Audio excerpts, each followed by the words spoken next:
Hey guys, for today's topic, I thought I would talk about something that was suggested by Marcos G. It was basically a video about time management for game dev. While at the moment I'm working full time on this game, I also have experience working full time while working on the game part time as well. So I think I have a little bit in the way of time management experience. For a bit of background, for the first year I worked on my game, I was working full time and I basically worked about 2 hours in the morning on my game and weekends too.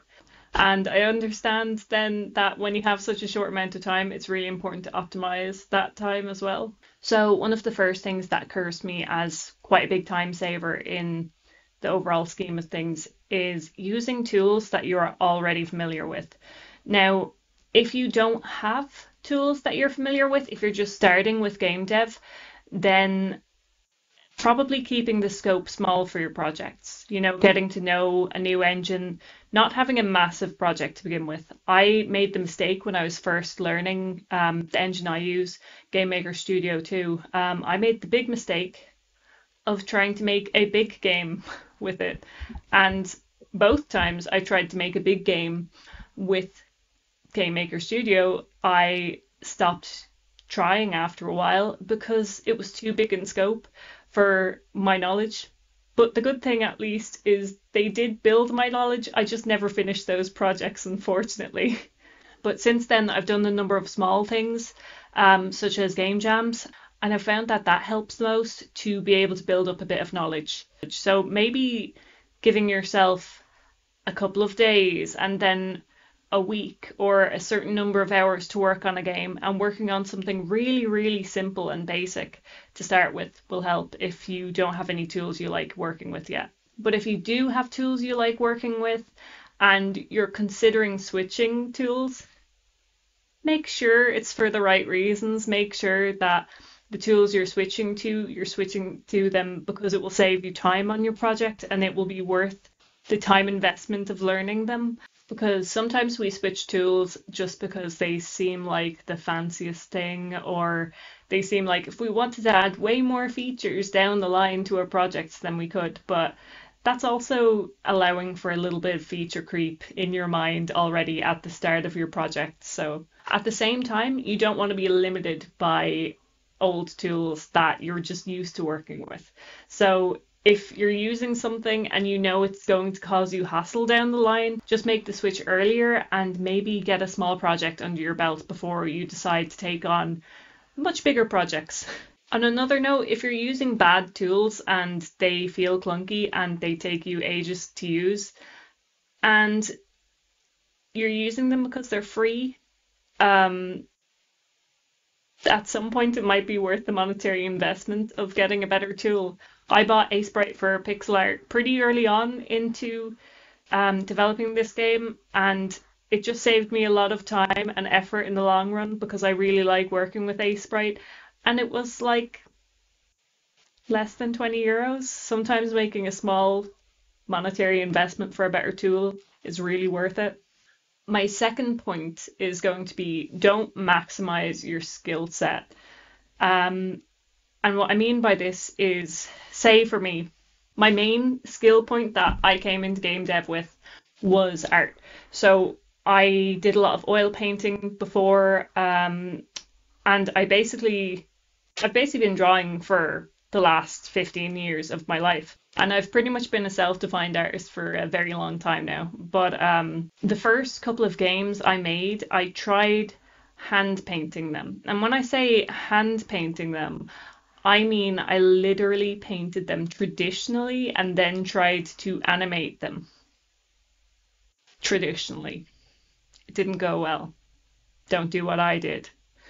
But I thought I had to maximize the art of my game. I thought I had to make the art the best thing about my game, and it had to be out of this world. And it didn't give me enough time to focus on learning the other skills that I needed, like music or animation or, actually programming as well. So So what I did this time was I decided from the get-go that I was going to do a pixel art style.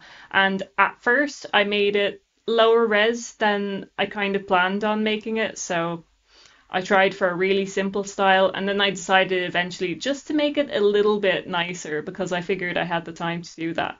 But you have to weigh the balance of how much time it's going to take you, especially with something like art. Because even if you can make something that's seriously amazing, some beautiful main character animations and art, you have to account for the fact that you're going to have to do that a lot of times. It's not a once over thing and then you're done. With art, a lot of the time, it feels like you have to maximize and everything.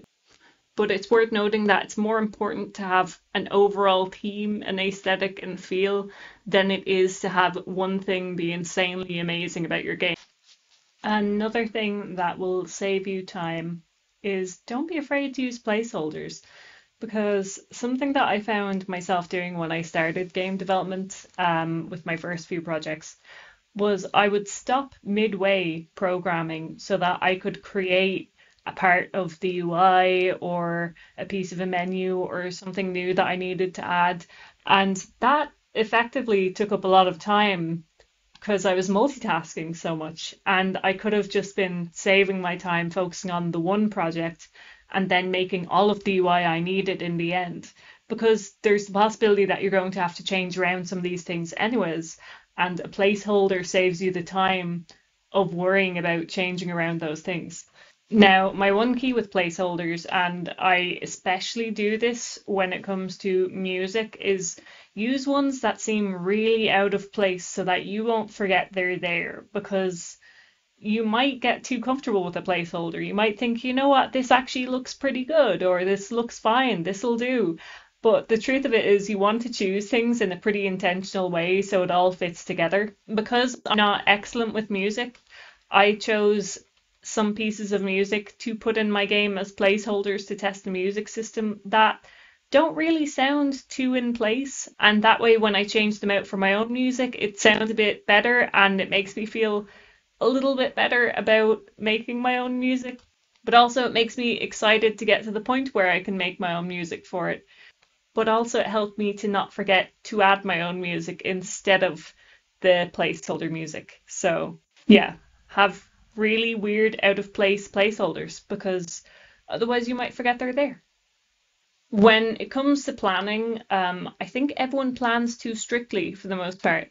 I know that for some people, working in time blocks works really well, but the problem is if you miss the first bit of your time block, then you're going to feel like, oh no, I've missed out on this part, and all of your plans get pushed down the road. And I just don't think that's a very good way of planning. I like to plan in kind of more of an open way. So I will basically write down everything I want to get done in the month, and then I will try and sort it out by what I want to get done week by week. So when I'm organizing it that way, I tend to leave the last week somewhat empty. Because here's the thing about game development, you will assume that things will take less time than they generally do. You might be ahead of one thing, but then you might be behind in the other. And here's the thing, if you have that last week where you think, oh wow, I got everything done well ahead of schedule, what's the worst thing that can happen? You just start on the next month and you create extra to-dos for yourself. Depending on the scope of your project, it's good to have a plan for a few months ahead potentially as well.